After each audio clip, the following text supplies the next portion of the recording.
Pinuno ni Miguel ng sariwang hangin ang dibdib matapos niyang bumaba ng tricycle na nagatid sa kanya sa lugar na kung tawagin ay Santa Teresa. Napakalayo ng hangin sa lugar na yon kumpara sa syudad. Isa siyang dating guro sa elementarya sa isang private school. Iniwan niya ang trabaho niya roon dahil naantig ang puso niya nang marinig niya ang kwento tungkol sa mga bata sa Santa Teresa. Napakalayo ng paaralan doon kaya marami ang hindi marunong magbasa, magbilang at magsulat. Nalaman niya ang kwentong yun mula sa nobya niyang si Joy na kagaya niya na isang guro din. Miyembro ng isang grupo si Joy na namimigay ng mga aklat sa mga batang lansangan. Minsan ay nagtuturo rin sina Joy sa mga batang hindi nag-aaral. Isa yon sa hinangaan ni Miguel kay Joy. Sinabi ni Joy sa kanya na kailangan nilang magpadala ng isang guro sa Santa Teresa. Walang mahanap sina Joy kaya siya na ang nagpresenta. Naisip ni Miguel na nais niyang gamitin ang pagiging guro niya sa medyo ibang paraan na alam niyang maipagmamalaki niya pagdating ng araw.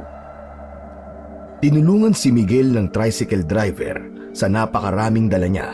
Malalaking bag yun na naglalaman ng mga school supplies at mga aklat na pambata. Maraming salamat po, Manong. Nagbigay ng tip si Miguel sa tricycle driver. Tinanong siya ng tricycle driver kung magtatagal ba siya sa lugar na yon dahil ang dami niyang dalang gamit. Medyo po, Manong. 3 buwan po pero pwede pa pong madagdagan. Napansin ni Miguel na parang may nais pang sabihin ang tricycle driver sa kanya, ngunit hindi na nito itinuloy yon. Isa-isang tinabi ni Miguel ang mga dala niyang gamit sa isang lumang waiting shed nang umalis na ang tricycle driver. Doon niya hihintayin ang lalaki na may-ari ng bahay kung saan siya mananatili habang nandoon siya sa Santa Teresa. Pinagmasdan ni Miguel ang kapaligiran. Halos lahat ng bahay na nakita niya ay mga kubo. May mga konkreto ngunit iilan lamang. Napapalibutan ng matataas na bundok ang lugar. Maraming puno at malalawak na palayan. Tumingin si Miguel sa pambisig na orasan. Nasaan na kaya yun? Ang tagal ah. Makalipas ang halos kalahating oras ay may isang matangkad na lalaki ang lumapit sa kanya. Sa hula niya ay nasa 40 anyos na ang edad noon. Ikaw ba si Miguel? Yung guro? Ako nga po. Kayo po ba si Mang Mando? Ako nga. Ang dami mo palang dalang gamit ah. Hindi mo ako nasabihan. Opo. Mga school supplies po at mga books po yan. O sige, hintayin mo ako rito. Tatawag lang ako ng tutulong sa atin para dali ng mga gamit mo. Sandaling umalis si Mando. Nang bumalik ito ay may kasama na itong 3 lalaki. Binuhat ng mga yon ang dala niya. Kukunin sana ng isa ang maleta niya, ngunit tumanggi siya. Hindi siya komportable na ipahawak sa iba ang mga personal niyang gamit. Pinagpawisan si Miguel dahil sobrang tirik ang sikat ng araw. Kung alam lang sana niya na malayo pa ang lalakarin nila, ay hindi niya muna pinaalis yung tricycle para yun na ang nagatid sa kanila sa mismong bahay ni Mando. Halos 15 minutong naglakad sina Miguel bago nila narating ang bahay ni Mando. Gawa yun sa hollow blocks at yero.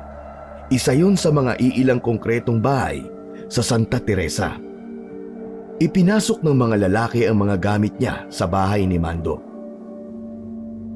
Ikyan mo kahit tig-20 yung 3. Ayos na sa kanila yon. Inilabas ni Miguel ang wallet niya at kumuha siya ng isang buong 100 piso. Inabot niya yon sa isa sa mga lalaki. Mga kuya, kayo na po ang bahalang maghati-hati dyan ha. Maraming salamat po. Nagpasalamat naman ang 3 lalaki at umalis na. Ipinakita ni Mando kay Miguel ang kwarto niya sa bahay na yon. Maayos ang kwarto. May isang kama na pang-isahang tao. May electric fan at malaking bintana. Meron ding cabinet na gawa sa kahoy. Inilagay doon ni Miguel ang mga dala niyang gamit at inumpisahan ang pag-aayos ng mga gamit niya sa kabinet. Habang abala siya sa pag-aayos ng mga damit, ay kumatok si Mando. "Bukas po yan! Pasok lang po kayo!" Bumukas ang pinto at pumasok si Mando. O ano, okay na ba sa'yo tong kwarto mo? Wala naman po akong choice eh. Hindi, biro lang po kuya. Nagustuhan ko naman po tong kwarto ko. Presko, ang laki ng bintana. Okay lang naman po na buksan to kapag gabi, no? Mukhang safe naman po sa lugar na to eh. Wag, isarado mo yan tuwing gabi. Bakit po? May mga akyat bahay po ba rito?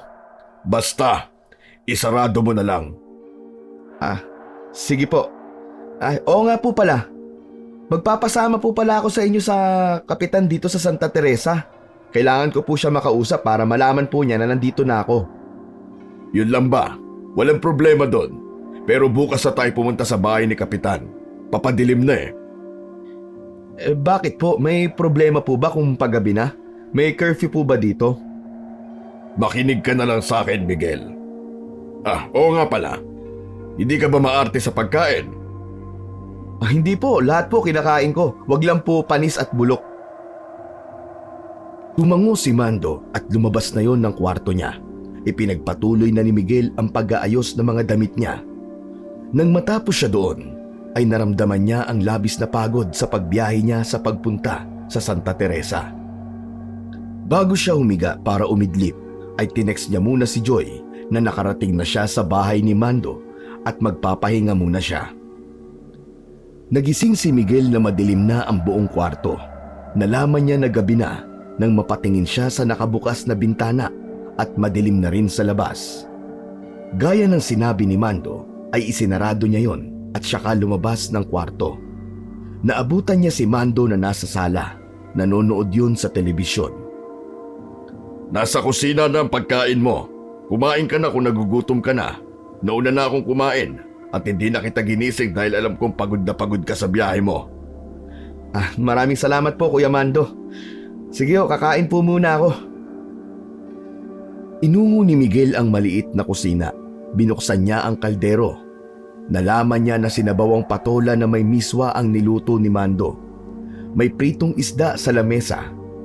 Sumandok na ng kanin si Miguel at nagsimula na siyang kumain.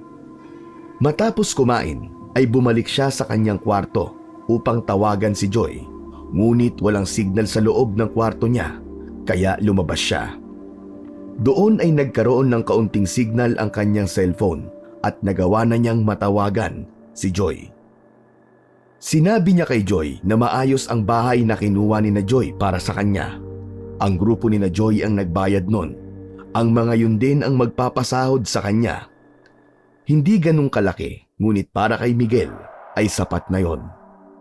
Ang importante para sa kanya ay maturuan niya ang mga bata sa Santa Teresa na hindi nag-aaral. Agad na naputol ang pag-uusap nila Miguel at Joy dahil biglang nawalan ng signal.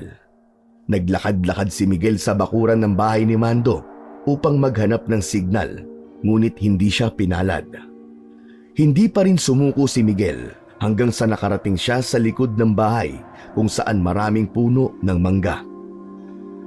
Kahit paano ay may nakuwang signal si Miguel. Akmang tatawagan niya ulit si Joy nang makita niya na gumagalaw ang mga dahon sa puno. Pinakatitigan niya ang paggalaw. Sigurado siya na hindi yun dahil sa hangin, dahil walang malakas na hangin ng mga sandaling yon. Tila may tao sa itaas ng puno na nagpapalipat-lipat ng pwesto. Ano ba yun? Hoy! May tao ba dyan sa taas? Sumigaw si Miguel. Ang tingin niya kasi ay may tao sa itaas ng puno dahil sa anino na kanyang naaaninag doon. Nagulat si Miguel nang bumukas ang pinto sa likod ng bahay at lumabas si Mando. May dala itong atak na hindi niya alam kung para saan. Miguel, bilisan mo! Pumasok ka na! Parang may tao po sa taas ng puno. Pumasok ka na sabi! Nagtaka si Miguel dahil napansin niya ang takot sa tono ng pagsasalita ni Mando. Sinunod na lamang niya ito. Nang bumalik siya sa loob ng bahay, ay mabilis na isinarado ni Mando ang pinto. Doon niya napansin ang nakasabit na maliit na bote sa itaas ng pintuan. May laman na kung ano ang bote na hindi niya matukoy kung ano. Maging ang mga bintana ay meron ding ganon. Kuya Mando, ano po bang meron sa lugar na to tuwing gabi? Napansin ko kasi kanina na parang ayaw niyo po akong palabasin kapag gabi na. Saka po yung nasa puno, ano po ba yun? Huwag ka nang magtanong. Makinig ka na lang sa akin. Hindi ligtas na nasa labas ka kapag madilim na. Manatili ka na lang dito sa loob ng bahay. Naiintindihan mo ba ako? Bakit may dala po kayong itak nang lumabas kayo kanina? Para saan po yun? Hindi ba? Ang sabi ko ay huwag ka nang magtanong. Para rin sa'yo mga sinasabi ko, Miguel. Pero hindi ko po maintindihan kung puro po kayo wag na lang ako magtanong, Kuya Mando. Dahil may mga bagay na mas mabuti na hindi mo alam. Doon ka na lang sa kwarto mo kapag gabi na at huwag ka nang lalabas ng bahay. At tandaan mo, huwag na huwag mong bubuksan ang bintana mo ron sa gabi kahit na anong marinig mo sa labas. Dahil naramdaman ni Miguel na wala siyang sagot na makukuha sa mga katanungan niya, ay hindi niya na pinilit si Mando na magsalita. Tinungo na niya ang kanyang kwarto. At nang mapatingin siya sa bintana, ay noon lang niya napansin na meron ding nakasabit na maliit na bote roon. Unang gabi pa lamang niya sa Santa Teresa ay parang napakadami na ang nangyari. Inilabas ni Miguel ang dala niyang laptop at inayos niya ang mga bagay na ituturo niya sa magiging estudyante na kapag nagsimula na ang pagtuturo niya sa lugar na yon. 2:00 ng madaling araw nang magawang makatulog ni Miguel dahil labis siyang namahay. Alam niya na normal lang yon, lalo na't unang gabi pa lamang niya sa bahay na yon. 8:00 ng umaga nang magising si Miguel, lumabas siya ng kwarto at nakita niya si Mando na abala sa pagdidilig ng mga halaman nito sa gilid ng bahay. Nang makita niya si Mando ay sinabi nito na may almusal na siya sa kusina at maaari na siyang kumain. San po pala pwedeng maligo rito, kuya? May poso sa likod ng bahay. Pwedeng doon ka na maligo. Kung hindi ka naman komportable na nasa labas maligo, pwede ka sa banyo. Salamat po. Liligo po muna ako bago ako mag-almusal. Kayo po ba? Kumain na po ba kayo? Nauna na akong kumain kanina pa.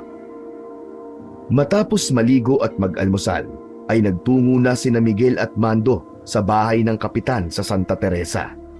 Nagpakilala si Miguel sa kapitan na siya ang guro na magtuturo sa lugar na yon sa loob ng 3 buwan. Nagpakita siya rito ng mga ID niya. Labis na nagpasalamat ang kapitan kay Miguel dahil sadyang maraming bata roon ang hindi pumapasok sa eskwelahan dahil masyado yung malayo. Malaking bagay daw na naroon si Miguel upang matutong magsulat, magbasa at magbilang ang mga bata na naroon. Baka raw kapag nag-enjoy ang mga bata sa pagtuturo ni Miguel ay maengganyo ang mga yon na pumasok sa totoong paaralan. Sinamahan si Miguel ni kapitan sa lugar kung saan siya magtuturo, isa yung maliit na covered court. Ayon sa kapitan, ay bigyan lamang ito ni Miguel ng 2 araw upang maayos doon ang mga gamit niya sa pagtuturo. Maglalagay din sina kapitan ng mga upuan at lamesa para sa mga bata. Ang mga ito na rin ang magbibigay ng blackboard na gagamitin ni Miguel sa pagtuturo. Hindi po ba masyadong matagal po ang 2 araw, kapitan? Sinagot ni kapitan ang tanong na yon ni Miguel. Bukod daw kasi sa pag-aayos sa covered court, ay kailangan din ng mga ito na ipamalita sa mga magulang ng mga bata ang tungkol sa libreng pagtuturo ni Miguel. Hihikayatin daw ng pamunuan ng barangay ang mga magulang na papasukin ang kanilang mga anak sa libreng pagtuturo. Pwede po ba akong sumama sa inyo sa pagbahay-bahay, kapitan? Wala pa naman po akong gagawin eh. Sumang-ayon si kapitan sa suggestion ni Miguel. Maganda ang naisip niya upang makilala niya rin ang mga batang maaari niyang maging estudyante. Sa lumipas na 2 araw, nagbahay-bahay sina Miguel at kapitan upang hikayatin ang mga bata na pumasok sa klase ni Miguel nagaganapin tuwing alas 8 hanggang alas 11 ng umaga. Ipinaalam ni Miguel na walang poproblemahin ang mga bata sa mga gamit sa paaralan dahil meron siyang ipamimigay. Ang tinarget ni Miguel ay yung mga bata na hindi talaga marunong magsulat, bumasa at bumilang. Isang gabi, hindi makatulog si Miguel dahil bukas na ang unang araw ng pagtuturo niya sa Santa Teresa. Kahit ilang taon na siyang guro, ay hindi niya pa rin naiwasan ang kabahan. Ang nakakapagpakaba sa kanya ng husto ay baka kakaunti o walang bata ang magpunta. Ang balak ni Miguel ay matutulog na siya bago sumapit ang hating gabi. Pero alauna na ng madaling araw ay wala pa siyang nararamdaman na pamimigat ng mga mata. "Matulog ka na, Miguel, ano ka ba? May klase ka pa bukas. Bakit ka nagpupuyat?" Kinausap na niya ang sarili niya ng sandaling yon. Ipinikit ni Miguel ang mga mata at ginawang blanko ang kanyang utak. Nag-relax siya. Napamulat siya nang may narinig siyang kakaibang tunog sa bintana ng kanyang kwarto. Tila merong kumakalmot doon na mabagal. Sa umpisa ay inisip niya na baka pusa lamang yon. Marami siyang pusang nakita noong umaga na pagala-gala sa Santa Teresa. Pero hindi huminto ang ingay na yon. Hindi na nakatiis si Miguel. Tumayo siya at mahinang hinampas ang bintana sa pag-asa na aalis ang inaakala niyang pusa. Sandaling huminto ang pagkalmot pero muli yung nagpatuloy. Naiinis na muling tumayo si Miguel. Naisipan niyang buksan ang bintana upang maitaboy ang kung anumang nasa labas na gumagawa ng ingay. Akmang bubuksan na niya ang bintana nang makarinig siya ng tunog sa bubong na parang may naglalakad doon ng mabagal. "Kuya Mando? Kuya Mando, ikaw po ba yan?" Mula sa kabilang kwarto ay sumagot si Mando. Huwag mong pansinin ang mga naririnig mo, Miguel. Matulog ka na lang. Sinunod niya ang sinabi ni Mando. Humiga siya at naglagay ng earphone sa tenga. Nakinig siya ng music sa kanyang cellphone. Makalipas ang ilang sandali ay tuluyan na siyang nakatulog. Ang pag-alarm ng cellphone ang gumising kay Miguel. Bumangon siya at naligo sa may poso. Napakalamig ng tubig doon kaya mas nagising siya dahil sa lamig ng poso. Sabay silang kumain ng almusal ni Mando. Matanong ko lang, guro ka ba talaga sa syudad? Opo. Nagtuturo ko dati sa isang private school. Pero nag-resign po ako at para makapagturo po ako dito sa Santa Teresa ng ilang buwan. May sahod ka ba sa gagawin mo dito? Meron naman po. Maliit lang pero ayos lang po sa akin. Ang mas importante po kasi sa akin makatulong ako sa mga bata dito. Maganda ang hangarin mo na yan. Marami sa bata dito ang hindi nakakapasok sa eskwela dahil masyadong malayo. Sana ay maging maganda ang unang araw ng iyong pagtuturo. Salamat po, Kuya Mando. Oo nga po pala. Yung ingay po kagabi, ano po ba yun? Lalo na yung sa bubong. Parang may tao pong naglalakad eh. Umiwas ng tingin si Mando kay Miguel. Bahagya pa itong namasid, kaya napainom ito ng kape. Anong oras ba ang umpisa ng klase mo? Alas 8 po. Bilisan mo na, baka mauna pa ang mga estudyante mo sa'yo. Nang tingnan ni Miguel ang suot niyang orasan, ay siya naman ang nasamid dahil kalahating oras na lang ay sasapit na ang alas 8 ng umaga. Malalaki ang hakbang ni Miguel patungo sa covered court. Okupado ang isip niya ng mga pag-iwas ni Mando sa ilang katanungan niya kanina. Pakiramdam niya ay maraming inililihim si Mando tungkol sa Santa Teresa. Hindi niya matukoy kung ano yon. Mas lalo siyang nagkaroon ng kagustuang malaman ang meron sa lugar na yon. Pagdating sa covered court ay nagulat si Miguel dahil marami ng bata ang naroon. Maging si Kapitan at ang ibang opisyal ng Santa Teresa ay naroon upang suportahan ang unang araw ng pagtuturo ni Miguel. Hindi niya yun inasahan lalo na't noong nagbahay-bahay sila ay iilan lamang ang nakitaan niya ng interes. Meron ding mga binata at dalaga na estudyante si Miguel. Napagtanto niya na meron din doong may edad na ngunit hindi nagkaroon ng pagkakataon na makapag-aral, kaya nalungkot siya. Tumayo si Miguel sa unahan at nagsimulang magpakilala sa mga bata. Good morning sa inyong lahat. Ako si Teacher Miguel. Ako ang magiging teacher nyo sa loob ng 3 buwan. Bago tayo magsalita sa ating klase, mamimigay muna ako ng mga gamit nyo sa eskwela.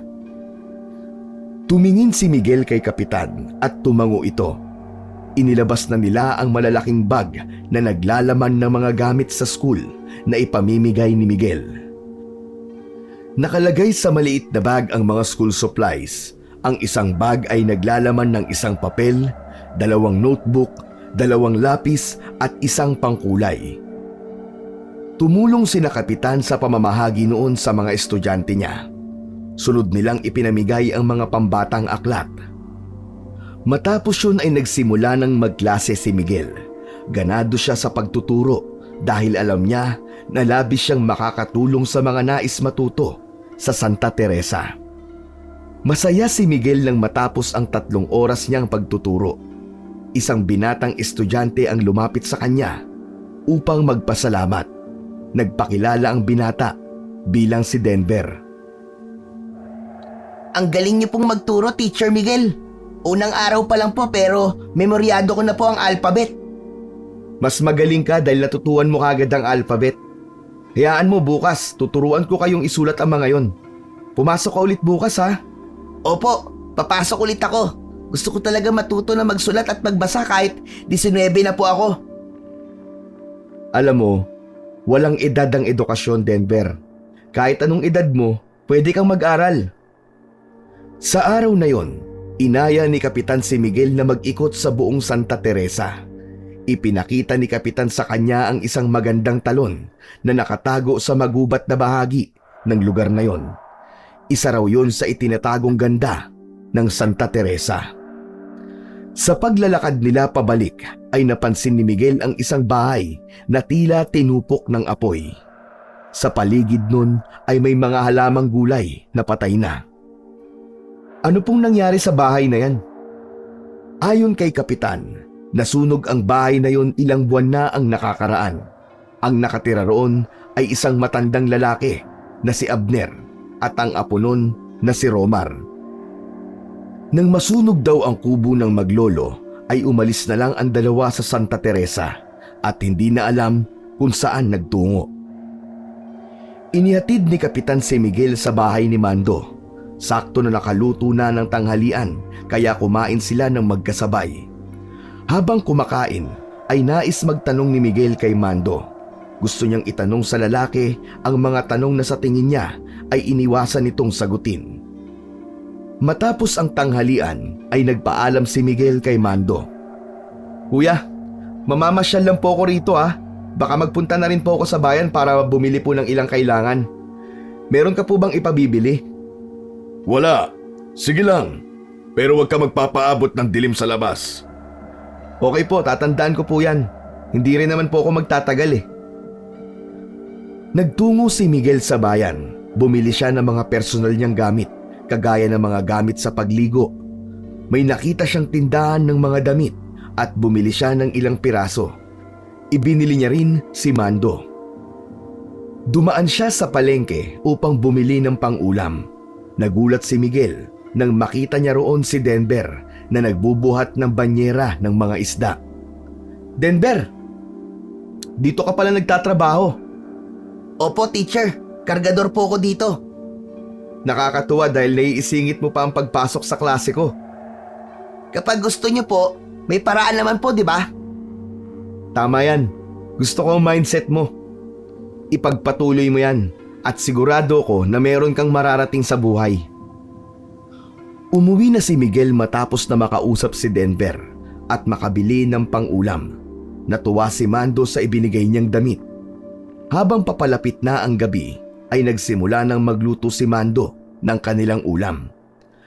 Nakatambay si Miguel sa labas habang hawak ang kanyang cellphone. Maganda ang Santa Teresa, Pero isang bagay ang ayaw niya. Yun ay ang hirap humanap ng cellphone signal.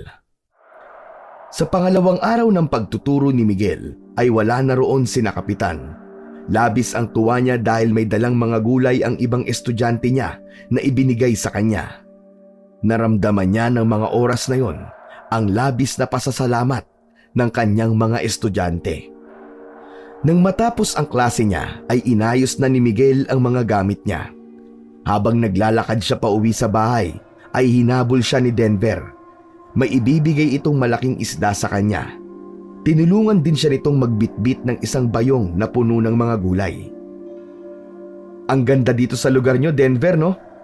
Sariwa ang hangin, hindi kagaya sa syudad. Tahimik at walang ingay ng mga sasakyan. Pero marami po sa amin ang gustong umalis dito. Isa na po ako ron. Gusto ko po magpunta sa Maynila dahil ang sabi sa akin ng lolo ko bago siya namatay ay nandoon po ang nanay ko. Nagtatrabaho raw po nakatulong sa isang mayamang pamilya. Sandali, huwag mong sabihin na mag-isa ka lang sa bahay nyo. Ganun na nga po, teacher.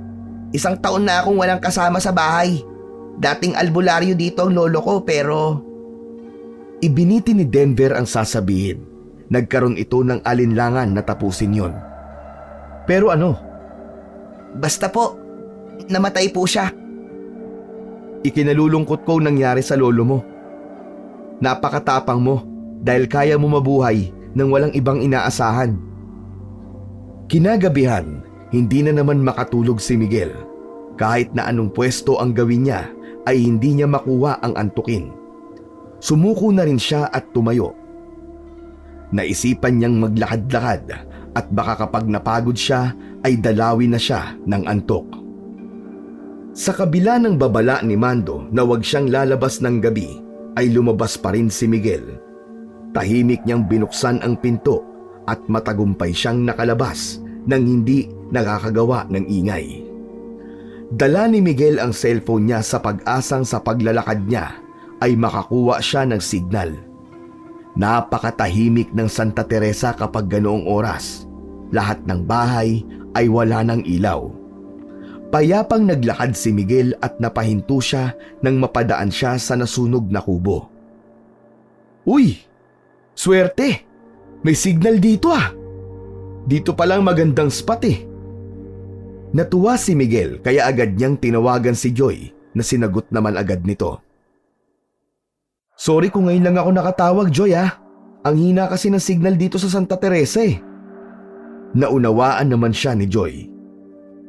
Masayang nagkwento si Miguel sa unang 2 araw ng pagtuturo niya roon. Nabanggit niya rin si Denver. Sa lahat ng estudyante niya ay si Denver ang agad na tumatak sa kanya. Habang kausap ni Miguel si Joy sa cellphone ay natigilan siya dahil may nakita siyang malaking aso na papalapit sa direksyon niya. Kumikislap sa dilim ang mga mata nun at narinig niya ang pag-angil ng malaking aso.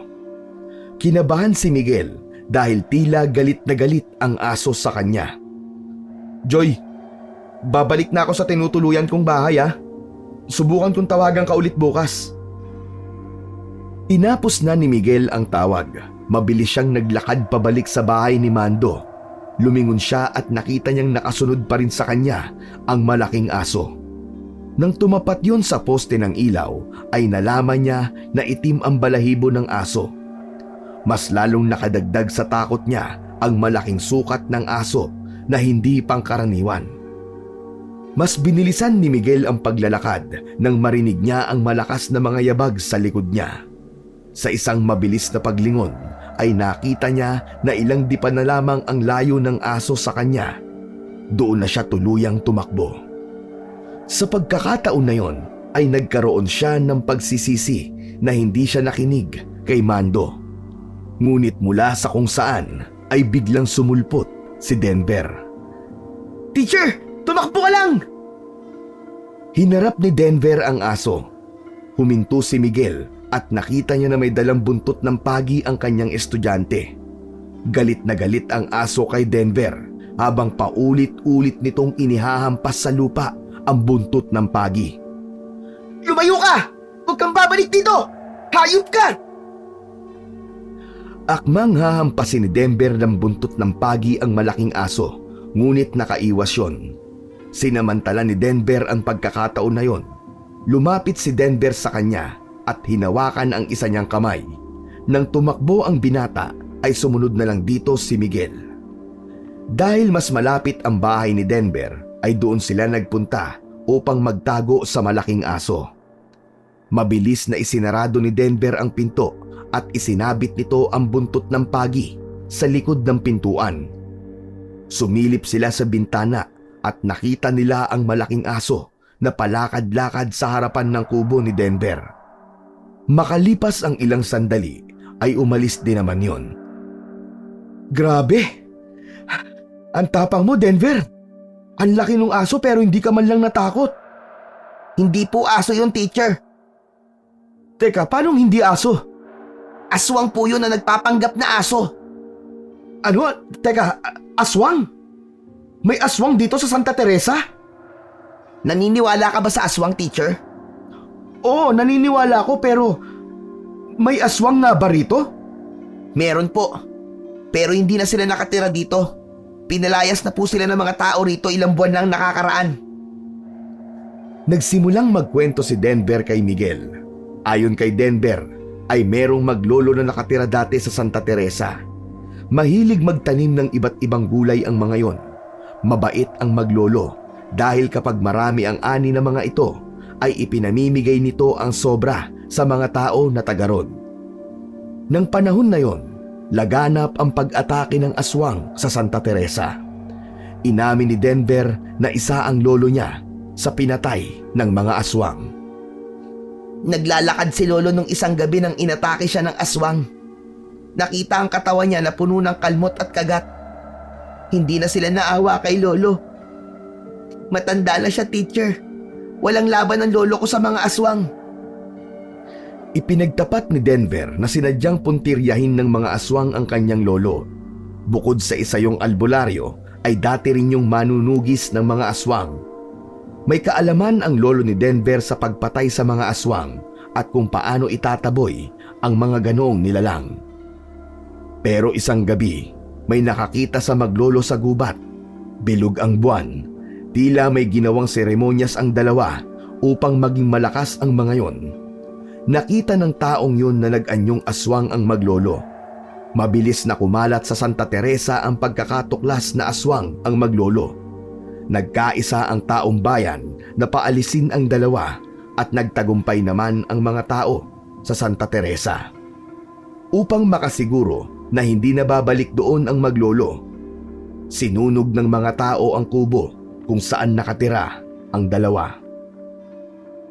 Ang pangalan ba ng maglolong yun ay Abner at Romar? Paano niyo po nalaman, teacher? May nakita kasi akong sunog na kubo. Ang sabi sa akin ni Kapitan ay nasunog ang kubo na yon kung saan nakatira ang maglolong sina Abner at Romar. Pero hindi niya sinabi sa akin na mga aswang pala ang dating nakatira ron. Iniiwasan po siguro na kapitan na matakot ka at umalis dito sa amin. Naiintindihan ko na ngayon si Kuya Mando kung bakit ayaw niya akong palabasin tuwing gabi. Kahit kasi siya walang nabanggit sa akin na merong aswang dito sa inyo. Pero kung wala na silang bahay dito, bakit bumabalik pa rin sila? Ang sabi kasi ng iba, naghihiganti sina Abner at Romar sa Santa Teresa. Matapos kasi ang kabutihan na ipinakita nila, pinalaya sila ng mga tao. Anong kabutihan doon? Kabutihan na may kapalit na pagpatay ng mga tao? Tama ka dyan, teacher. Yung pamimigay nila ng mga gulay, ang kapalit pala ay buhay ng mga tao. Ang nakakalungkot nga lang ay isa ang lolo ko sa naging biktima nila. Nagpatuloy ang pag-uusap nila Miguel at Denver. Nalaman ni Miguel na kahit paano ay may alam ito sa paglaban sa mga aswang. Tinuruan daw ito ng lolo nito noon pagdating sa bagay na yon. Isa raw sa mabisang armas sa mga aswang ay ang buntot ng pagi. Maya-maya pa ay hinubad na ni Denver ang suot nitong kwintas na may palawit na hugis bilog. Ibinigay nito yon kay Miguel. Para sa naman ito? Palagi niyo pong isuot yan, teacher. Gawa yan sa tanso. takot sa tanso ang mga aswang. Kahit paano po magkakaroon ka ng proteksyon sa kanila. Ang kwintas na yon ay dinasalan pa ng lolo ni Denver, kaya mabisa talaga ang naturang kwintas. Walang pagdadalawang isip na isinuot yon ni Miguel sa kanyang leeg. Salamat ha. Pero paano ka kung ibibigay mo sa akin to? May isa pa po akong ganyan, teacher. 2 po yan. Tig-isa kami ni lolo. Maya-maya pa ay nagdesisyon na si Miguel na bumalik sa bahay ni Mando. Nagpresenta si Denver na ihatid siya. Tumanggi siya dahil walang kasama si Denver kapag ito naman ang babalik sa bahay nito. Ngunit naging mapilit ang estudyante ni Miguel. Hindi raw siya nito pwedeng pabayaan, lalo na't dayuhan siya sa Santa Teresa. Sinabi pa ni Denver na kaya nito ang sarili nito. Sa huli ay pumayag si Miguel. Kailangan na kasi niyang makauwi at makatulog dahil may klase pa siya sa darating na umaga. Ligtas naman na naihatid ni Denver si Miguel sa bahay ni Mando. Nagpasalamat si Miguel dahil mukhang tulog pa rin si Mando ng sandaling yun. Maraming salamat, Denver ha. Utang ko sa iyo ang buhay ko. Kung di ka dumating, baka isa na rin ako sa nabiktima ng maglolong aswang. Walang anuman po, teacher. Nagkataon talaga na nasa labas ako nung hinabol kayo ng malaking aso. Ang totoo kasi, hinahanap ko rin ang mga aswang para ipaghiganti ang pagpatay nila sa lolo ko. Nakakahanga ka talaga, Denver. Napakatapang mo. Pero kung kaya mong palayain ang sarili mo sa galit at paghihiganti ay gawin mo. Ipagpasa Diyos mo na lang ang lahat at siya na ang balang magpataw ng parusa sa mga responsable sa pagpatay sa lolo mo. Salamat po sa payo nyo, teacher. Pero sana ho, wag ho kayong umalis dito sa Santa Teresa matapos ang lahat ng nalaman nyo. Huwag kang mag-alala. Tatapusin ko ang 3 buwan ko rito. Hindi ako aalis hanggang sa matuto kayong lahat na estudyante ko. Walang aswang o kahit na anong halimaw ang makakapagpaalis sa akin dito sa Santa Teresa. Sige na, bumalik ka na sa bahay mo, Denver. Magkita ulit tayo bukas ng umaga sa klase ha. Muling nagpasalamat si Miguel kay Denver bago ito tuluyang umalis. Inihatid niya ng tanaw ang binata hanggang sa mawala na yon sa paningin niya. Kinabukasan ng umaga, muling nagising si Miguel sa pagtunog ng alarm ng kanyang cellphone. Lumabas siya ng kwarto at naligo. Naabutan niya si Mando na nagluluto ng almusal. Magandang umaga po, Kuya Mando. Lumabas ka kagabi, di ba? Hindi nakasagot si Miguel. Hindi niya alam kung paano nalaman ni Mando ang paglabas niya nung nakaraang gabi. Miguel, para rin sa'yo kung bakit ayaw kitang lalabas ng gabi habang nandito ka. Alam ko na po ang dahilan niyo kung bakit ayaw niyo po akong lumabas sa gabi. Dahil may aswang na maglolo po dito sa Santa Teresa. Paano mo nalaman yon? Sino nagsabi sa'yo? Isa po sa estudyante ko, si Denver. Kagabi po kasi may malaking aso na muntik na akong atakihin. Buti na lang po't dumating si Denver. Iniligtas niya po ako, kuya. Si Denver baka mo? Ang apo ng kilalang manunugis dati dito sa Santa Teresa. Siya nga po, Kuya Mando. Ibinigay pa nga po niya sa akin tong agimat para pangontra sa aswang. Hinawakan niya ang pendant ng kwintas upang mapansin yon ni Mando. Kung ganon, alam mo na pala may aswang dito sa Santa Teresa. Anong plano mo? Aalis ka na ba? Ngumiti si Miguel. Sinabi niya na hindi siya aalis kahit nalaman niya na may aswang doon. Ipinaliwanag niya na tapat siya sa tungkulin niya kung bakit siya nasa Santa Teresa. Kaya ayaw kong sabihin sa'yo ang kababalaghan dito ay natatakot ako na umalis ka. Salamat dahil patuloy mo pa rin tuturuan ng mga bata dito sa Santa Teresa. Kuya, pwede bang ipagbaon mo ako ng pagkain? Dadalan ko lang si Denver bilang pasasalamat sa pagliligtas niya sa akin kagabi. Ayun lang ba? Walang problema. Sadyang napakabait ng batang yon at matapang pa. Pagdating ni Miguel sa covered court ay agad na si Denver ang hinanap niya. Ngunit nagsimula na ang klase ay hindi niya pa nakikita si Denver. Nang nag-alisan na ang mga estudyante ay natanaw niya si Denver na nakatayo sa may gate pagpasok ng covered court. Agad na nilapitan ni Miguel si Denver Napansin niya na malungkot ang mga mata ng binata. Bakit hindi ka umattend ng klase kanina, Denver? Masama ba ang pakiramdam mo? Aalis na ako, teacher. Magpapaalam na ako sa inyo. Ha? Biglaan naman yata. Saan ka pupunta? Sa malayo, teacher. Pagsabi nun ni Denver ay tumalikod ito at nagsimulang maglakad palayo. Naalala ni Miguel ang pagkain na ibinalot ni Mando para kay Denver. Kaya nagmamadali niya itong kinuha sa table niya. Pero nang balikan niya si Denver ay hindi niya na yon naabutan pa. Nang hinayang si Miguel sa pagkain kaya ibinigay na lamang niya yon sa isa sa mga estudyante na naroon pa sa covered court. Pag-uwi ni Miguel sa bahay ay sinalubong siya ni Mando na may pag-aalala sa muka. Kinabahan siya dahil natunugan niya agad na may masamang nangyari. Kuya, okay ka lang ba? Parang balisake. Miguel, huwag ka sana mabibigla sa sasabihin ko. Mabigla ka pala kasi. Nakakabigla talaga ang sasabihin ko sa'yo. Nakakakaba naman po kayo, kuya. Ano po ba yun? Si Denver. Wala na siya. Ha? Anong wala na? Natagpuan ang bangkay niya kanina sa may talon sa gubat. Puno ng sugat at kagat ng aswang. Wakwak ang tiyan niya at kulang-kulang ang mga lamang loob. Hindi makapaniwalang umiling si Miguel. Teka. Imposible po yung sinabi niyo eh. Dumaan kanina si Denver sa covered court. Nakita ko siya. Buhay pa siya, kuya. Miguel, nagsasabi ako sa'yo ng totoo. Hindi ko gagawing biro ang ganitong bagay. Pero ang hirap pong paniwalaan ang sinasabi niyo. Nakita ko pa po yung bata sa covered court kanina. Kung nakita mo siya kanina, malamang ay kaluluwa niya ang nakita mo. Miguel, marahil ay napalapit na siya sa'yo, kaya gumawa siya ng paraan upang makapagpaalam siya sa'yo sa huling pagkakataon. Nung una ay hindi lubusang pinaniwalaan ni Miguel na pinatay nga ng aswang si Denver. Saka lang siya naniwala nang pinaglamayan na ang katawan ni Denver sa kubo nito. Nagtulong-tulong ang mga tao roon upang magkaroon ng disenteng lamay si Denver. Sa unang beses na sinilip ni Miguel si Denver sa loob ng kabaon ay hindi niya napigilan ang mapaiyak sa labis na lungkot at awa. Hindi na itago ng make-up ang hirap ng dinanas ni Denver bago ito binawian ng buhay.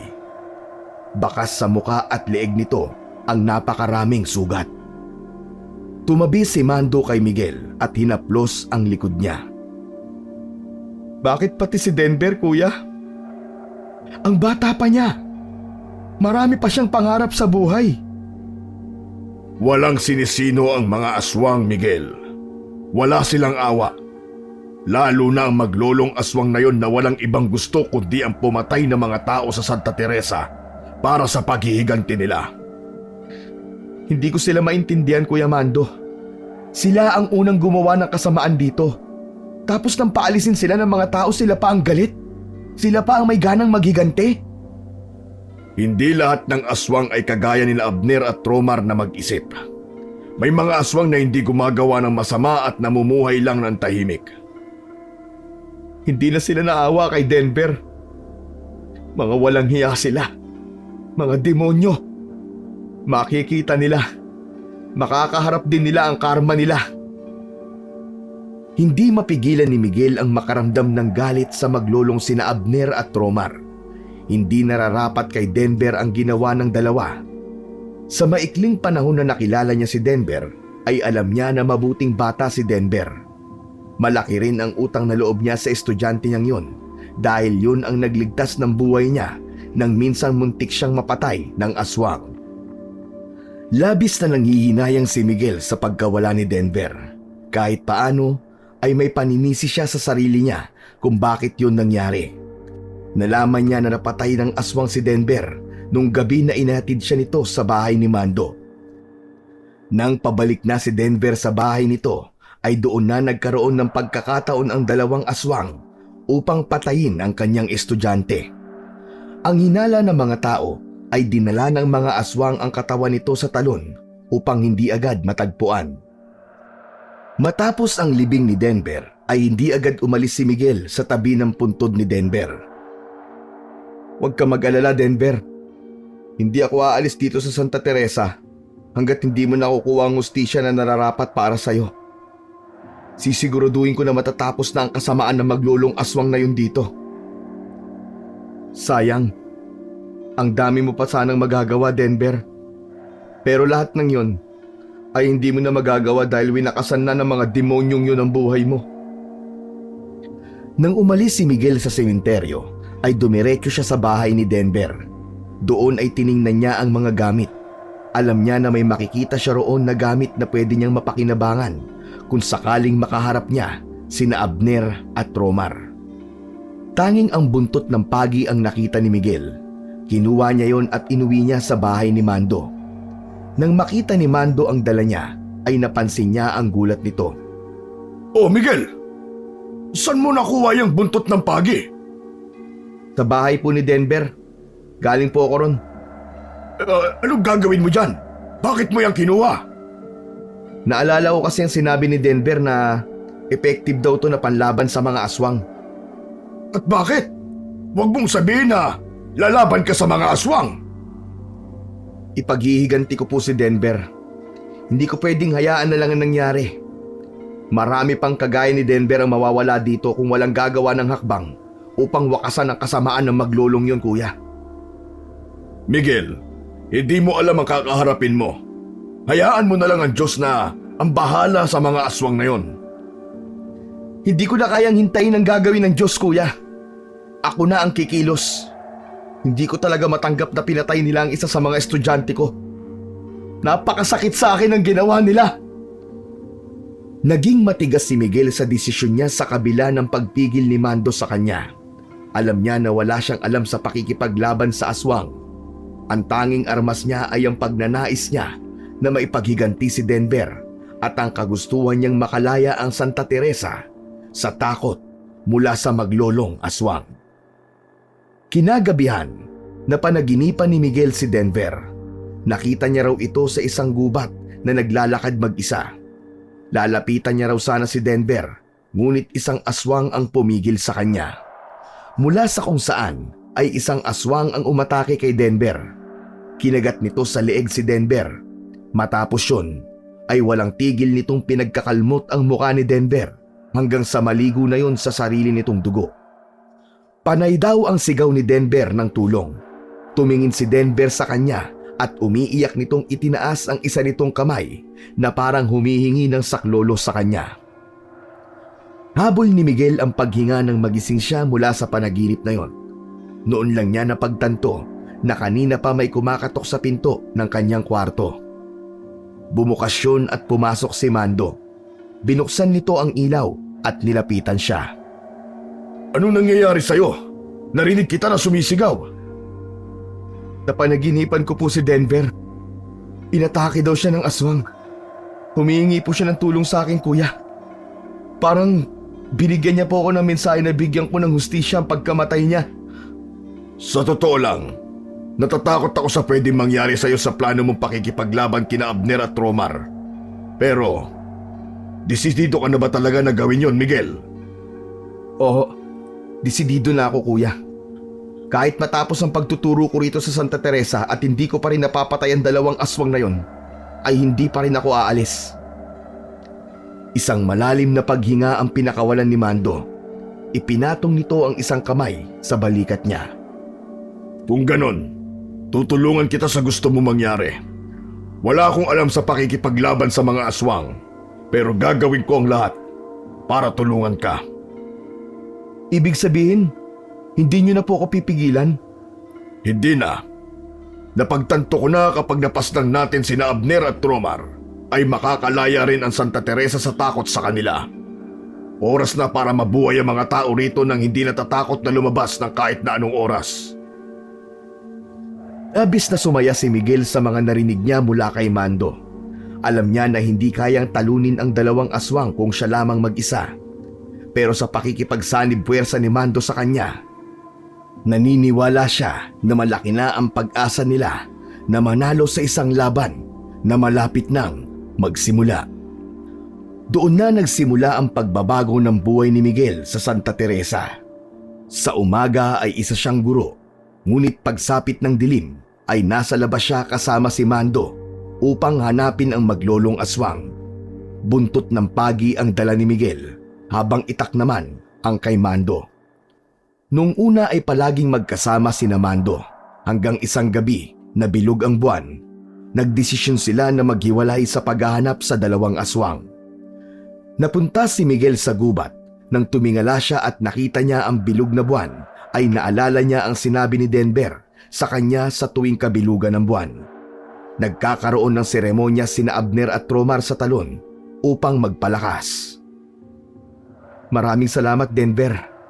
Mukhang alam ko na kung nasan ang dalawang aswang na yon. Tinungo ni Miguel ang talon. Nagtago siya sa isang malaking bato. Nakasilip siya roon at hindi niya inalis ang mga mata sa talon. Pagsapit ng 12:00 ng hating gabi, ay nakita niya ang isang matandang lalaki at isang lalaki na siguro ay nasa 30 ang edad na nagpunta sa talon. Tumubog sa tubig ang dalawa at dumipa. Sigurado si Miguel na si Abner at Tromar ang dalawang yun. Makailang beses na huminga ng malalim si Miguel. Nag-ipon siya ng lakas ng loob at ibinuhos niya ang tiwala niya sa hawak niyang buntot ng pagi. Naniwala siya na magagawa siyang protektahan ng suot niyang kwintas na galing kay Denver. Nang lalabas na sana siya mula sa kanyang pinagtataguan, ay luminga si Abner na parabang naramdaman nito ang presensya niya. Kinakabahan na bumalik si Miguel mula sa pagkakatago. Pigil niya ang kanyang paghinga. Nagpalipas siya ng ilang segundo bago siya muling sumilip sa malaking bato. Nanlamig siya dahil wala na sa talon sina Abner at Tromar. Kami ba ang hinahanap mo? Mabilis na lumingon si Miguel sa likuran niya nang hilakbot siya nang makita niya ang maglolong aswang. Hindi siya taga rito, Lolo. Dayo siya. Wala akong pakialam kung dayo siya. Dahil lahat ng tao na tutungtong ang paa sa Santa Teresa ay dapat makatikim ng ating pag-iiganti. Mabilis na nag-anyong aswang ang dalawa. Napaatras sa takot si Miguel hanggang sa mapasandal siya sa malaking bato. Malakas na inampas ni Miguel ang buntot ng pagi. Hindi ako natatakot sa inyo kahit dalawa kayo. Nakikita niyo ang suot kong kwintas? Hindi niyo ako malalapitan dahil dito. Malakas siyang tinawanan ng dalawa. Hindi ka nga ba talaga natatakot? Pero naaamoy ko ang takot sa'yo. Hindi mo kami maluloko. Pwes, mali ang pang-amoy mo, Gunggong. Kung takot ako sa inyo, hindi ko kayo hahanapin na dalawa. Malaki ang atraso niyo sa akin. Pinatay niyo ang isa sa mga estudyante ko. Marami na kaming pinatay, kaya hindi na namin maaalala ang tinutukoy mo. Pero huwag kang mag-alala. Ngayong gabi ay susunod ka na sa sinasabi mong estudyante. Sa tingin ko ay hindi mo kaya ang isang to, Apo. Ako na ang bahala sa kanya. Umatras si Romar. Walang babalang sumugod si Abner kay Miguel. Umiwas siya ngunit nahawakan ni Abner ang pendant ng kwintas niya at nagawa nito yung hablutin. Napasigaw sa sakit si Abner nang tila mapaso ang kamay nito sa pendant ng kwintas. Itinapon nito ang kwintas sa tubig. Doon na kinabahan si Miguel. Ang tanging inaasahan na lamang niya ng oras na yon ay ang buntot ng pagi na wala siyang ideya kung paano gamitin ng tama. Muling sumugod si Abner kay Miguel. Mabilis ang kilos ni Abner at sa isang iglap, nahawakan nito si Miguel sa leeg. Dahan-dahan siya nitong inangat sa lupa habang nakaabang ang isa nitong kamay na may matutulis na kuko. Unti-unti namang lumuwag ang pagkakahawak ni Miguel sa buntot ng pagi hanggang sa tuluyan niya na yung nabitawan. Pakawalan mo ako! Hayop ka! Pakawalan mo ako! Asyado na malakas ang loob mong harapin kami. Walang kahit sino sa bayan na to ang papatay sa amin ng aking apo. Bago pa maitulos ni Abner ang matatalim nitong kuko kay Miguel, ay isa pang aswang ang biglang sumulpot mula sa dilim. Mabilis na sumampa ang aswang sa balikat ni Romar at inumang nito ang matutulis nitong kuko sa leeg ni Romar. Itiwan mo siya, Abner! O papatayin ko ang apo mo! Nagulat si Abner at napatingin kay Romar, maging ito ay hindi inasahan ang pagdating ng isang misteryosong aswang. Pakawalan mo! Kaugli tayo! Dapat ay nagtutulungan tayong dalawa! Hindi lahat ng aswang ay kagaya ninyo! Medyo nanlalabo na ang paningin ni Miguel ng mga sandaling yon. Halos wala na siyang nasasagap na hangin. Alam niya na kung magtatagal pa ang pagkakasakal ni Abner sa kanya, ay hahantong na siya sa kanyang katapusan. Lolo! Lolo, tulungan mo ako! Ayoko pang mamatay!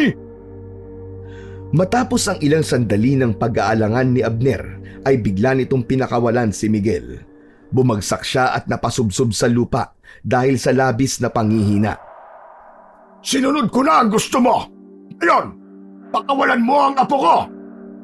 Pinakawalan na rin ng misteryosong aswang si Romar. Agad na tumakbo si Romar kay Abner.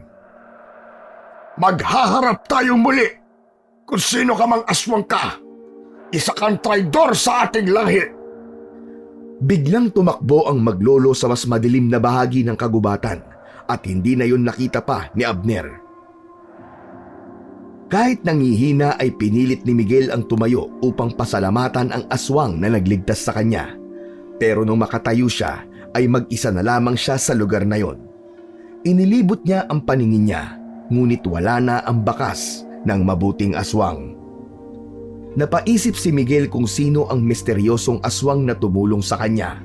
Alam niyang hindi pa tapos ang laban, ngunit may pag-asa pa pala kahit sa pinakamadilim na gabi. Sa takot ni Miguel na baka bumalik sina Abner at Romar ay umalis na siya sa gubat. Ang buntot ng pagi lamang ang nadala niya at nakalimutan na niya ang kwintas na itinapon ni Abner sa tubig. Patakbo siyang bumalik sa bahay ni Mando. Nang makarating siya roon ay wala pa si Mando, kaya nagkaroon siya ng pag-aalala para rito. Nanginginig sa takot si Miguel nang dumating si Mando. Hindi siya makapaniwala na buhay pa siya. Ang buong akala niya kasi ay katapusan niya na kanina sa kamay ni Abner. Oh, ano nangyari sa'yo, Miguel? Namumutlat, nanginginig ka. Nakaharap ko sa gubat sina Abner at Romar. Oh, ano nangyari? Napatay mo ba sila? Hindi po. Eh kung ganon, kung hindi mo sila napatay, ibig sabihin ay nakatakas ka sa kanila. Parang ganun na nga po. Pero hindi po ako makakatakas sa kanila kung hindi dahil sa isang aswang na dumating para iligtas ako, Kuya Mando. Teka, tama bang narinig ko? May aswang na tumulong sa'yo? Ikinuwento ni Miguel ang nangyari sa talon at kung paano siya iniligtas ng isang aswang na hindi naman niya kilala. Maging si Mando ay hindi makapaniwala sa nangyari kay Miguel. Kuya Mando, ngayon ho ay naniniwala na ako sa sinabi niyo sa akin dati. Totoo nga na hindi lahat ng aswang ay masama. Meron din sa kanila na may mabuting puso kagaya ng aswang na nagligtas sa aking buhay. Binalikan ni Miguel ang talon matapos ang klase niya kinabukasan. Hinanap niya ang kwintas na ibinigay sa kanya ni Denver. Sa kasamaang palad, hindi niya na yon natagpuan pa. Kahit muntik nang mamatay si Miguel sa kamay ni Abner at Romar, ay hindi pa rin siya huminto sa paghahanap sa maglolo. Patuloy pa rin si Mando sa pagsama sa kanya tuwing gabi upang paslangin sina Abner at Romar. Ngunit lumipas na ang isang linggo na kahit anino ng maglolong aswang ay hindi nila nakikita. Hanggang isang gabi, umatake sina Abner at Romar sa bahay ng isang buntis na babae.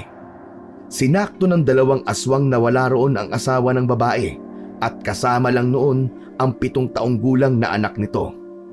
Mabuti na lang at nagawang makasigaw ng babae kaya naalarma ang mga kapitbahay nito. Sumugod ang mga tao sa bahay ng buntis na naging dahilan upang umalis sina Abner at Romar. Nang dumating sina Miguel at Mando sa bahay ng buntis, ay wala na roon ang maglolong aswang. Sayang, hindi natin naabutan ang mga hayop na yon. May ibang pagkakataon pa naman. Nararamdaman ko na magiging sunod-sunod ang pag-atake nila Abner at Romar. Kuya, hindi kaya ay dapat nating hintayin ulit ang pagbilog ng buwan? Ang sabi kasi sa akin ni Denver noon may seremonyas daw na ginagawa sina Abner at Romar kapag kabilugan ng buwan. Hindi natin sila kailangan hanapin. Ang kailangan lang natin gawin ay maghintay. Magandang ideya yung naisip mo. Sige, hihintayin natin ang susunod na pagbilog ng buwan. Ano po kaya kung humingi tayo ng tulong sa mga tao? Kapag mas marami tayo, mas magiging malakas tayo. Pasensya ka na pero hindi ako sang-ayon sa bagay na yan. Marami sa mga tao rito ang takot kina Abner. At isa pa, hindi malabo na may mga taong masasaktan at mamamatay kapag tumulong sila sa atin. Kinabukasan ng umaga, nagtaka si Miguel dahil kakaunti ang pumasok sa klase niya. Hindi lalagpas sa mga daliri niya sa dalawa niyang kamay ang bilang ng mga batang naroon. Nagtataka man ay nagklase pa rin si Miguel sa mga estudyante niya na naroon. Matapos ang klase ay lumapit si Kapitan sa kanya. Ayon dito, alam nito kung bakit kakaunti ang pumasok sa araw na yon. Malamang daw sa mga susunod na araw ay mababawasan pa ang mga estudyanteng papasok. Sinabi ni Kapitan na dahil sa nangyaring pag-atake ng dalawang aswang sa buntis na babae ay mas lalong natakot ang mga tao sa Santa Teresa. Kahit umaga ay hindi pinapalabas ng mga magulang ang kanilang anak. Naiintindihan ko po, Kapitan. Hindi ko naman po masisisi ang mga magulang dahil ang kaligtasan po ng mga anak nila ang dapat na i-priority nila. Pero wag po kayo mag-alala dahil magkaklase pa rin po ako hanggat may isang estudyante na magpupunta rito para makinig sa klase ko. Naging matyaga si Miguel sa paghihintay na muling pagbilog ng buwan. Nilagyan na niya ng pulang marka sa kalendaryo ang araw kung kailan bilog ang buwan. Hindi pa rin humihinto sina Miguel at Mando sa paglabas sa gabi. Kailangan kasi nilang makasiguro na kung sakaling aatake sina Abner at Romar ay hindi makakapatay ng tao ang mga yon. Habang naghihintay ay nagsanay si Miguel sa paggamit ng buntot ng pagi. Yun ay upang maging handa siya sa pakikipaglaban sa maglolong aswang.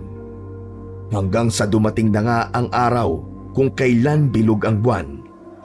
Habang nag-aalmusal sina Miguel at Mando ay napag-usapan nila ang gagawin nila. Mamaya, aagahan natin ang pagpunta sa may talon upang maunahan natin doon sina Abner. Hindi kaya isipin nila na pupunta tayo ron kagaya nung huli? Kung totoong may seremonya silang ginagawa sa talon tuwing bilog ang buwan, pilit na pupunta sila ron. Aatakihin natin sila bago nila simulan ang kanilang seremonyas. Hindi ko alam kung bakit kinakabahan ako, Kuya Mando. Ako rin naman, kinakabahan din ako. Pero kailangan nating tapusin ang kasamaan ni Abner at Romar para sa katahimikan ng buong Santa Teresa at sa mga taong naging biktima nila. Lalong-lalo na po kay Denver. Alam ko na ito ang gusto niyang mangyari dahil nasabi niya sa akin na gusto niyang patayin sina Abner. Matapos ang klase ni Miguel ay nagtungo siya sa sementeryo upang dalawin ang puntod ni Denver. Nagsindi siya ng kandila at kinausap niya si Denver na para bang nasa harapan lamang niya ang namayapang estudyante. Denver, mamayang gabi na namin haharapin sina Abner at Romar. Alam ko na ito ang gusto mo. Hindi ko to gagawin para lang sa'yo, kundi para na rin sa lolo mo at sa buong Santa Teresa. Alam mo, sa totoo lang, hindi ko alam kung bakit ang bilis kong minahal ang bayan na to. Kaya sana, gabayan mo kami ni Kuya Mando, Denver. Alam ko nakasama ka namin sa laban namin mamaya. Makalipas ang ilang sandali ay umalis na si Miguel sa sementeryo. Pagbalik niya sa bahay ni Mando ay muli siyang nagsanay sa paggamit ng buntot ng pagi. Kumagat na ang dilim. Habang naghahapunan sina Miguel, ay napansin niya na tila hindi maganda ang pakiramdam ni Mando. Matamlay ito at walang ganang kumain. Kuya, mukhang hindi okay ang pakiramdam mo ah. Kaya mo bang sumama sa akin mamaya? Sobrang bigat ng pakiramdam ko, Miguel. Kung ganun po wag na po kayong sumama sa akin. Sigurado ka ba? Kung mag-isa ka, pwede naman na maghintay ulit tayo ng isa pang pagbilog ng buwan. Marami pong pwedeng mangyari sa loob ng isang buwan, kuya. Baka mas lalo lumakas ang maglolo na yon kapag palagi nilang nagagawa ang seremonyas nila. Pasensya ka na, Miguel. Alam ko na matagal na natin pinaghandaan to tapos ngayon pa sumama ang pakiramdam ko. Naiintindihan ko, kuya. Ipagdasal niyo na lang po ang tagumpay ko na sana mawakasan ko na ngayong gabi ang kasamaan ni na Abner at Romar. Bago magtungo si Miguel sa talon na nasa gubat, ay mataimtim muna siyang nagdasal sa Diyos. Humingi siya ng paggabay at proteksyon. Dala ang buntot ng pagi, ay naglakad na siya papunta sa gubat. Kahit hindi niya kasama si Mando, ay naniwala pa rin si Miguel na magagawa niyang talunin ang maglolong aswang. Maaari na isang pagpapakamatay ang gagawin niya, pero hindi niya na kayang maghintay sa susunod pang pagbilog ng buwan. Nakakondisyon na ang utak at katawan niya na makikipaglaban siya kina Abner at Romar sa gabing yon. Wala pa sa talon ang maglolong aswang nang dumating doon si Miguel. Naghanap siya ng puno na pwede niyang pagtaguan. Nakahanap siya ng malapit sa talon. Umakyat doon si Miguel at naghintay siya sa pagdating ng mga hinihintay niya. Inabot ng ilang oras si Miguel, ngunit wala pa siyang nakikitang senyales na parating na sina Abner. Ilang minuto bago sumapit ang 11:00 ng gabi, ay may kakaibang naramdaman si Miguel.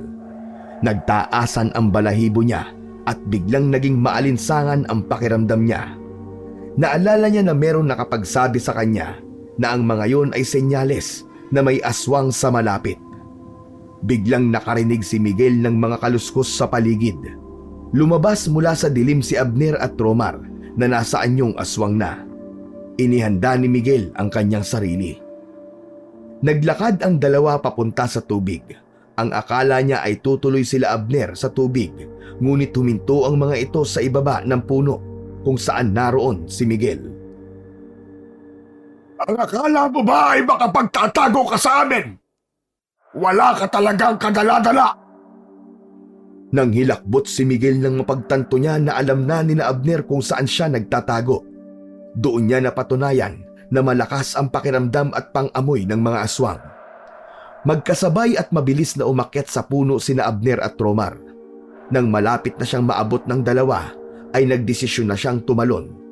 Mabuti na lang at hindi naging masama ang pagbagsak niya, kaya wala siyang nakuwang anumang pinsala sa katawan. Tumakbo si Miguel papunta sa tubig, ngunit bago pa siya makatawid sa kabilang bahagi ng talon, ay naunahan na siya roon ni Romar. Napagitnaan na siya ng maglolong aswang. Handa ka na bang harapin ang kamatayan mo? Hindi na ako natatakot sa inyo. Haharapin ko kayo para sa kapayapaan ng Santa Teresa. Tayo ka lang dito. Kung makapagsalita ka ay parang alam mo kung bakit nagiganti kami sa Santa Teresa. Nagiganti kayo kahit kayo ang unang gumawa ng mali. Kung hindi kayo na unang pumatay ng tao, hindi kayo gagalawin ng mga taga Santa Teresa. Nagkakamali ka. Kahit hindi kami pumatay, kapag nalaman nilang aswang kami ay papalayasin pa rin nila kami. Sumugod na si Abner kay Miguel. Nahampas ni Miguel si Abner gamit ang buntot ng pagi sa braso, ngunit hindi ito sapat upang mapatumba ang matandang aswang. Mahina! Hindi mo kami matatalo sa kakayahan na meron ka. Ang lakas ng loob mo na harapin kami na mag-isa. Wala kang laban sa amin, binata!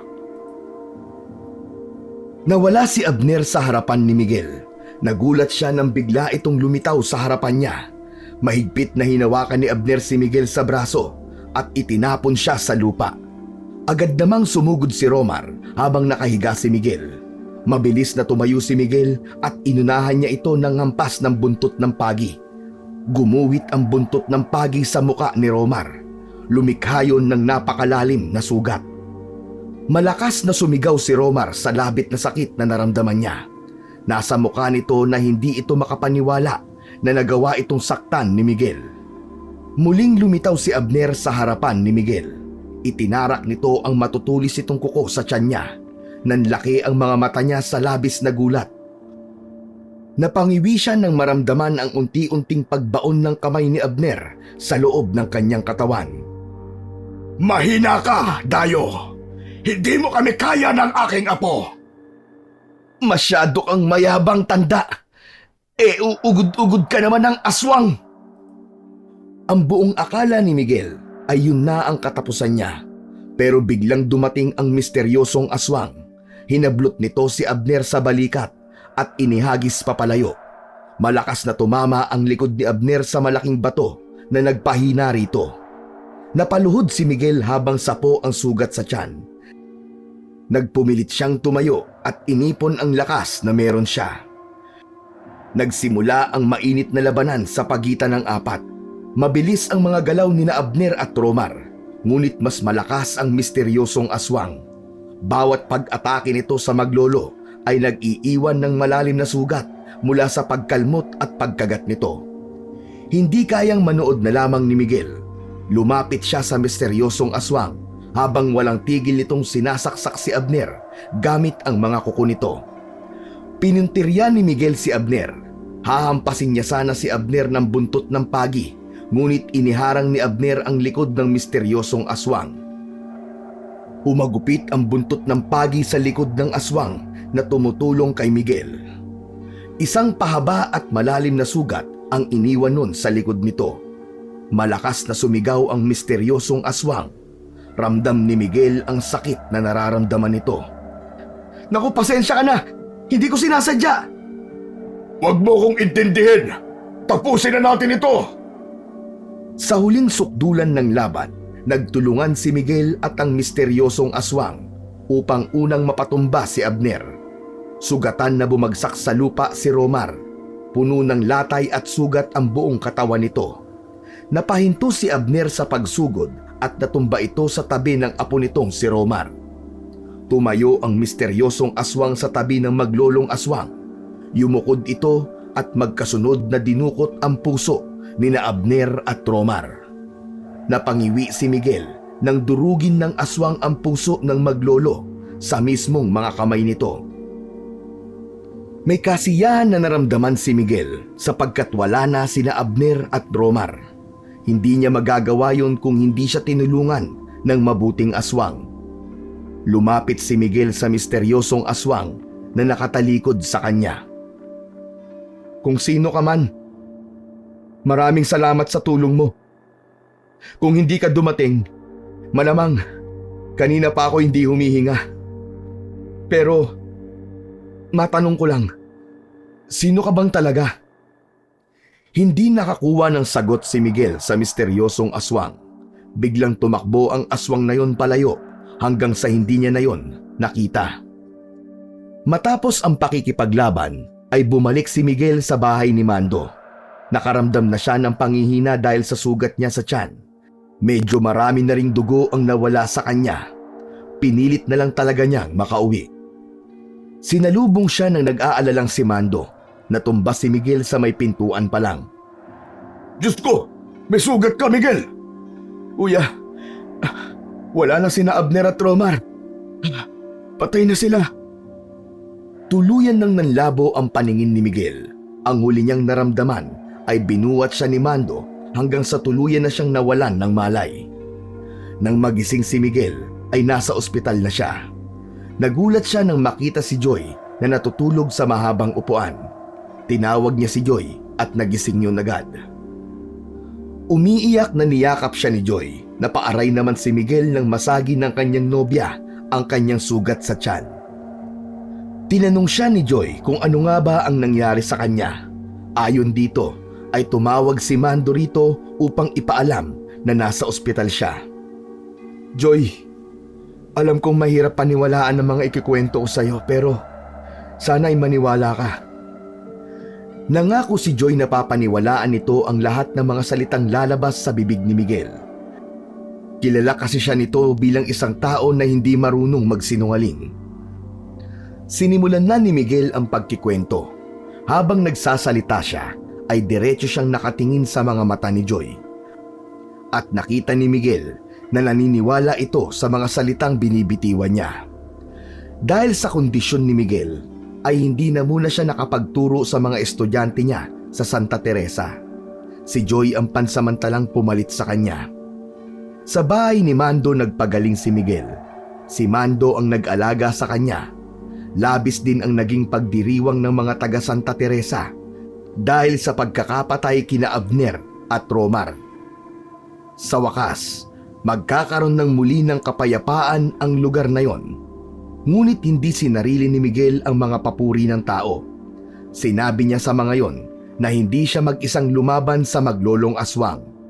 Ipinaalam niya sa lahat na may isang misteryosong aswang na tumulong sa kanya. Sinabi niya na hindi lahat ng mga aswang ay masasama. May ilan na panig pa rin sa kabutihan at kapayapaan. Natapos na ang 3 buwan ng pananatili ni Miguel sa Santa Teresa. Nang panahon na yon ay maayos na ang sugat niya sa tiyan. Nagdesisyon siyang umuwi muna sa syudad. Bago sila umalis ni Joy, ay kinausap muna ni Miguel si Mando. Kuya, maraming salamat po sa pagpapatuloy niyo sa akin dito sa bahay niyo. Salamat po sa masasarap na ulam. Walang anuman. Kahit anong oras ay maaari kang bumalik dito at hindi kita sisingilin ng bayad. Mahal na mahal ka ng buong Santa Teresa, Miguel. Nakakatuwa man po pero alam natin na kung hindi ako tinulungan ng mabuting aswang na yon, ay hindi ko matatalo sina Abner at Romar. Pero ikaw pa rin ang naglakas ng loob upang kumalaban sa maglolong aswang. Ikaw pa na isang dayo lamang sa lugar na ito. Hindi ko po alam pero talagang napamahal na kagad ako dito, kuya. 3 buwan pa lang ako rito pero pakiramdam ko po, 3 dekada na ako nananatili sa Santa Teresa. Pero sana po, kuya, nagpakilala sa akin yung aswang na tumulong sa akin. Di sana kilala natin kung sino ang dapat natin pasalamatan. Alam mo, naiintindihan ko rin kung bakit hindi nagpakilala sa iyo yung aswang na yon. Siguro, naiisip niya na kahit may nagawa siyang mabuti dahil sa isa siyang aswang, ay masama pa rin ang tingin ng mga tao sa kanya. Kung makapagsalita ka, kuya, parang aswang ka rin ah. Nagtawanan sina Miguel at Mando sa sinabi niya na yon. Sa huling pagkakataon ay niyakap ni Miguel si Mando at nagpasalamat. Mag-iingat kayo ni Joy sa inyong biyahe. Kapag meron kayong oras, bumisita kayo rito uli sa Santa Teresa. Oo naman, kuya. Hindi ka namin makakalimutan at ang buong Santa Teresa. Bago tuluyang umalis ay nagtungo muna sina Miguel sa sementeryo na kasama si Joy. Muli niyang ipinagdasal ang kaluluwa ni Denver. Naniniwala siya na sa mga oras na yon ay nakangiti si Denver sa langit dahil nagawa niyang tapusin ang sinimulan nito. Makalipas ang 1 taon ay bumalik si Miguel sa Santa Teresa. Kasama niya si Joy at ang mga kagrupo nito. Marami siyang dalang pasalubong dito, kagaya ng grocery at mga damit. May dala silang mga grocery, bigas at mga gamit sa eskwela para sa mga bata. Labis na natuwa sina Miguel dahil nakita nila ang pinapatayong maliit na eskwelahan sa Santa Teresa. Yun ay dahil sa donasyon na naipon ng grupo ni na Joy. Habang namimigay ng mga donasyon sina Joy sa covered court, ay naisipan niyang puntahan si Mando sa bahay nito. Joy, aalis lang ako sandali ah. Pupuntahan ko lang si Kuya Mando, yung may-ari ng bahay kung saan ako tumuloy dati dito. Pinayagan siya ni Joy. Hindi siya nito sinamahan dahil abala pa ito. Pagdating ni Miguel sa bahay ni Mando, ay napansin niya na nakabukas ang pinto. Pumasok siya at nang ilibot niya ang paningin niya sa kabuuan ng bahay, ay maraming alaala ang bumalik sa kanya. Narinig ni Miguel ang paglagaslas ng tubig sa likod ng bahay.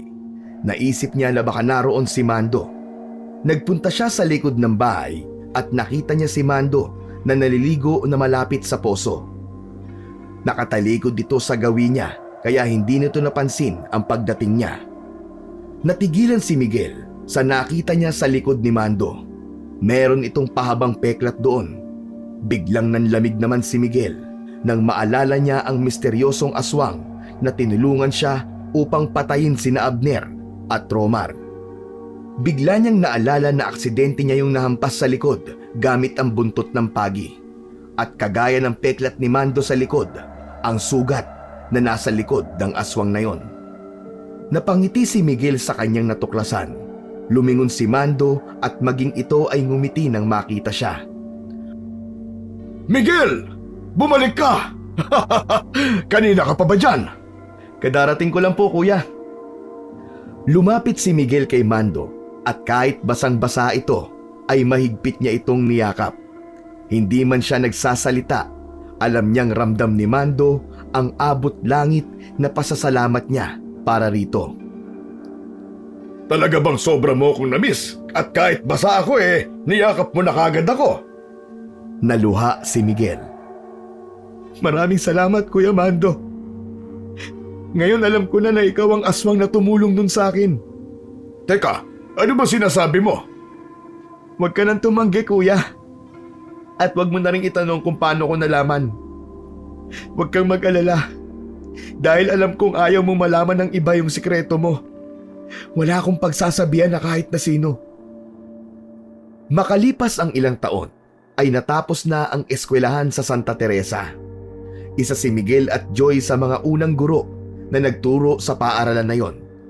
Tuluyan ng nabura ang takot ng mga tao roon dahil simula nang mamatay sina Abner at Romar ay nahinto na rin ang pag-atake ng mga aswang.